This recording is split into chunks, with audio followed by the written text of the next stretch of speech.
Tatlong araw bago ang Pasko, maaga nang bumiyahe ang mga magsisiuwian sa iba't ibang probinsya.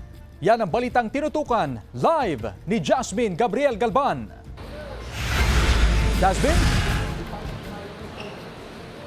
Chris, sa mga oras nga na ito ay normal pang sitwasyon sa mga bus terminal sa lungsod ng Dagupan, bagamat pinaghahandaan na ng iba't ibang mga bus companies yung inaasahang dagsa ng mga pasaherong uuwi sa iba't ibang mga probinsya. Ganon din sa NCR na inaasahang mag-start bukas.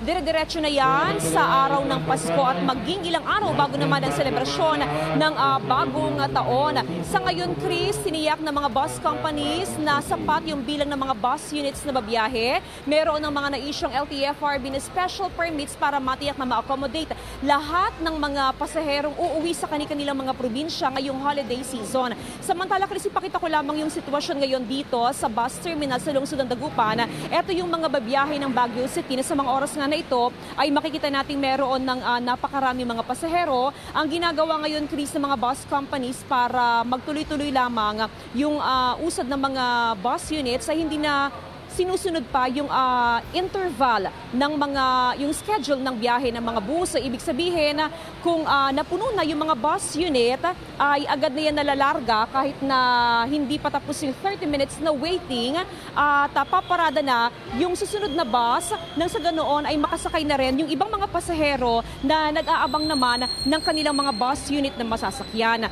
Meron na rin mga tent, Chris, na itinayo dito sa mga bus terminals para naman matiyak na comfortable yung mga pasahero na maghihintay ng mga bus unit na babiyahe sa iba't ibang mga probinsya, gaya na lamang sa probinsya ng Benguet, Baguio City, Zambales at maging sa may Cagayan at hanggang sa may Isabela. So, tuloy-tuloy, Chris, yung ginagawa na paghahanda, ganun din ng LTFRB, ng LTO, may mga help desk o motorist assistance desk na itinatayo sa mga bus terminal para merong mag-a-assist sa mga motorista at maging sa mga pasahero. At samantala, bukod doon sa random drug testing na isinagawa noong nakaraang mga linggo ng LTFRB, asahan pa daw na meron pang mga drug testing na isasagawa ang LTO, ang PNP, ang PIDEA, ang DOH at ang LTFRB para matiyak na maayos ang sitwasyon, kondisyon ng mga driver at ng mga konduktor na babiyahe ngayong holiday season. Chris?